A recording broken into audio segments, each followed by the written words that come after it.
ఎఫ్ఆర్సిఏను అడ్డుకోవాలి. ఇప్పుడు పార్లమెంట్ లో అందరు వీళ్ళు ఇక్కడ కూర్చున్నారు ఢిల్లీలో, పార్లమెంట్ లో వాళ్ళు అక్కడ గొడవ చేస్తారు, పార్లమెంట్ లో ఒక బిల్లును పాస్ కానివ్వరు, అన్ని అడ్డుకుంటారు. ప్రపంచం కింద మీద అయినా ఎఫ్ఆర్సిఏను ఆపాలి. ఇది ఇప్పుడు ఎజెండా, అమెరికా ఎజెండా, ఈ మిషనరీస్ ఎజెండా, మన యొక్క వాంగ్చుక్ ఎజెండా, బొద్దింకలు, కందిరీగలు, ఈగలు, దోమల పార్టీలు అన్ని కూడా ఒక్కటైపోయి ఒకటే ఎజెండా ఇప్పుడు కావాల్సింది. ఎఫ్ఆర్సిఏ రావద్దు అనేది వీళ్ళ, కానీ అది ఎవరు పబ్లిక్ గా చెప్పరు, ఎవరు చెప్పకుండా ఈ గొడవలన్నీ చేస్తారు. పార్లమెంటును నడవనీయరు. మీరు చూడండి, వాయిదాల మీద వాయిదా జరుగుతోంది. కనుక ఈయన ఎవరైతే ఉన్నారో వాంగ్చుక్ అనే వ్యక్తి ఇదేంది 370 వెళ్ళాక విలన్ గా మారిపోయాడు. మెల్లగా బంగ్లాదేశ్ లో మీరు అక్కడున్న ప్రభుత్వాన్ని మారేటప్పుడు కూడా ఈయన రోల్ ఉంది.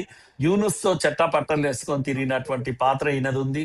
ఈయన చాలా చాలా డిఫరెంట్ పర్సనాలిటీగా అవతరించారు. ఈయన వీళ్ళ నాన్న కాంగ్రెస్ నాయకుడు, యాక్చువల్ గా ఎమ్మెల్యే కూడా.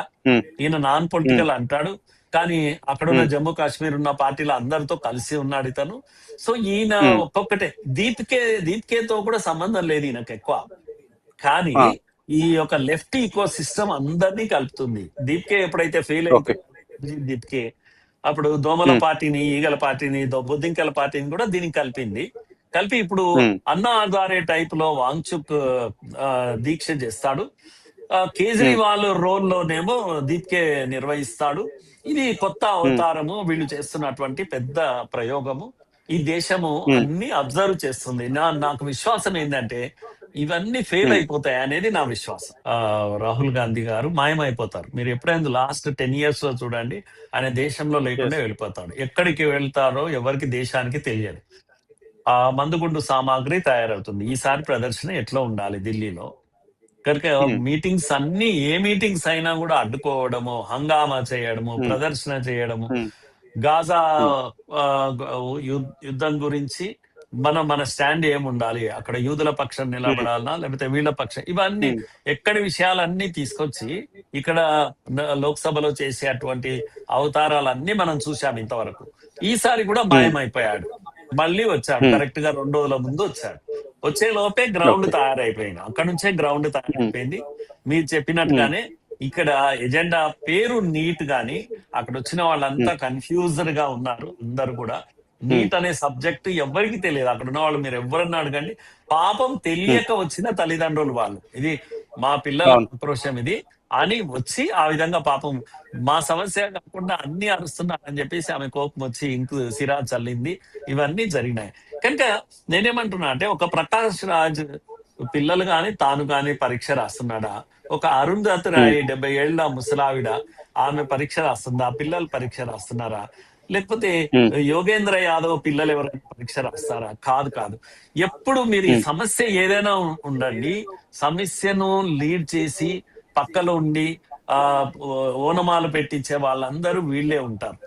నిరంతర పోరాటం ఇది, నిరంతర పోరాటము. మోడీ ప్రభుత్వాన్ని దించేయాలి, ఏదైనా చేసి దించేయాలి. వీళ్ళ ఎజెండా సింగిల్ ఎజెండా అన్నట్టు. ఇప్పుడు అడవుల్లో నక్సలైట్లు కూడా క్లోజ్ అయిపోయారు. ఇక అది ఒక కోపం ఉంది. ఇప్పుడు నక్సలైట్ల కొరకు కొన్ని రోజులు ఉద్యమం చేశారు కనుక గిరిజనులు వీళ్ళ కొరకు అని అంటాను. ఇప్పుడు మీరు దీక్షలో కూర్చున్న వాళ్ళందరూ కూడా హిడెన్ ఎజెండాతోనే పనిచేస్తున్నారు. అందుకే ఇవన్నీ కూడా మీరు చెప్పిన అన్ని కూడా బయటకు వస్తున్నాయి. నీట్ తప్ప మిగతా అన్ని చర్చ అవుతుంది అనేది నా ఉద్దేశం అనేది. అయిపోయిందండి. ఇప్పుడు టారిఫ్ కూడా భయపడేది లేదు. ఇక మన ఏర్పాట్లు మనం చేసుకున్నాం. హార్మోజ్ కూడా భయపడేది లేదు. హార్మోజ్ లేకుండానే మనకు ఆయిల్ వచ్చేస్తుంది. కనుక ఇండియా ఇప్పుడు ఇండిపెండెంట్ గా నిలబడగలుగుతుంది. కనుక మీరు చెప్పినటువంటి జార్జ్ సోరోస్ వీళ్ళంతా కూడా ఒక పంపించే డబ్బులను ఎఫ్సిఆర్ఏ అనేది అడ్డుకోబోతుంది. 10 పైసలు కూడా ఇప్పటికే 18,000 ఎన్జిఓలు రద్దయిపోయింది. ఇప్పుడు నేను ఒకటి అడుగుతున్నాను, ఎఫ్సిఆర్ఏ ఏం లేదండి, చట్టం ఒకటి తయారు చేశారు. మీకు డబ్బులు తీసుకోండి, ఓ 10 లక్షలు వచ్చాయి తీసుకోండి, లెక్క చూపియండి అని అంటున్నాము. ఎవరు ఇచ్చిన వాడేవాడు, తీసుకున్న వాడేవాడు, ఇవి ఎవరికి ఇస్తారు, మీరు ఎవరికి ఇస్తారు, ఎందుకు ఇస్తారు, ఈ 4 విషయాలు అంతే. ఇది చెప్పడానికి మీకు ప్రాబ్లం ఏందండి? ఏదో ఏదో ప్రాబ్లం ఉంది, వేరే దానికి తీసుకుంటున్నారు మీరు ఇప్పుడు అకౌంట్ ఓకే. చూపియమని చెప్తున్నారు. అందుకని హ్మ్. మనమంతా అర్థం చేసుకోవాల్సింది అంటే ఈ శక్తులన్నీ ఇంతకాలం ఈ ఈ యొక్క హ్మ్. ఫండ్స్ పైన ఆధారపడి దేశాన్ని హ్మ్. డీస్టెబిలైజ్ చేశాయి. మన హ్మ్. యూనివర్సిటీలలో పాఠాలు జరగకుండా చేశాయి. మన పైననే హ్మ్. తుపాకీ పెట్టే నక్సలైట్లను తయారు చేశాయి. పాపము హ్మ్. ఆ విధంగా మన దేశంలో ఎంతో నష్టపోయిన, ప్రాణాలు పోయినాయి, డబ్బులు పోయినాయండి. నక్సలిజం అనేది హ్మ్. ఒక రోజు కాదు, అవును. టెర్రరిజం ప్రతి దగ్గర బాంబులు హ్మ్. పేలాయి మన దగ్గర. నిన్న అవును. గోకుల్ చాట్, ఈ రోజు ఆ, ఇది ఇంకో దగ్గర దిల్సుఖ్ నగర్, ఇదే కదా మనకు సంవత్సరానికి 2 బాంబులు పేలేది కదా. ఎందుకు ఇప్పుడు పేలడం అవును. లేదు? స్లీపర్ సెల్స్ హ్మ్. ఎక్కడికి పోయినాయి? పడుకునేవి కదా పాత బస్తీలో, ఇప్పుడు ఎందుకు లేవు? దేశం అంతా హ్మ్. కూడా ప్రతి నెలకు ఒక రైల్లో బాంబు పేలేది. ఈ హ్మ్. శక్తులకు డబ్బులు వచ్చేవండి, ఈ డబ్బులు అన్ని హ్మ్. ఆగిపోయినాయి. మీరు అది హ్మ్. సముద్రం నుంచి వస్తాడు, మీ బాంబేకు దుంకుతాడు, 3 రోజులు బాంబేని చేతిలోకి తీసుకొని పేల్చి హ్మ్. పారేస్తుంటే మనం ఏమైనా హ్మ్. చేయగలిగామా గతంలో?